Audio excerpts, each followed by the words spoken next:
Cell division, mitosis, by Jaclyn Bommarito. Mitosis is the process in which the DNA of the cell's control center, the nucleus, is cut into two equal sets of chromosomes, DNA and proteins. Mitosis allows cells to grow and repairs damage. Interphase consists of 4 stages, G1, G0, S, and G2. In G1 phase, the cell grows larger and creates building blocks it will use later on. The next step is G0 phase. If cells divide too quickly, the daughter cells may undergo mitosis again. If cells divide too slowly, they might exit at G1 phase or enter a resting state at G0. In G0, cells aren't actively dividing and can be a permanent resting place. The following stage is S phase. In this phase, the cell creates a complete copy of DNA in its nucleus and duplicates the rods that maintains the cell's shape, or centrosomes. Finally, the last step is G2 phase. In this phase, the cell continues to grow, makes proteins, organelles, and organizes its contents for mitosis.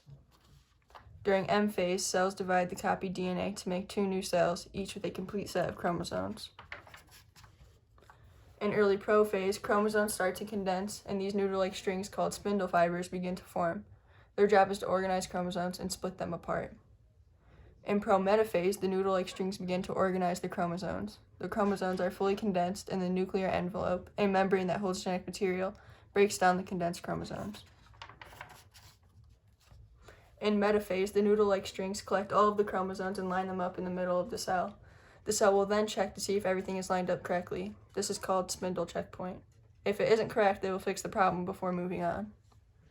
During anaphase, the sister chromatins, a duplicated chromosome, separate from each other and pull to opposite sides of the cell, making the cell longer. In telophase, chromosomes are at opposite ends of the cell and are forming new nuclei to make 2 new identical cells. Lastly, in cytokinesis, eventually a ring will form. When this ring is tightened, the separation of 2 daughter cells occurs. Each has a complete set of chromosomes identical to the mother cell. The daughter cells now begin their own journey. Depending on their future, they could experience mitosis again. The end.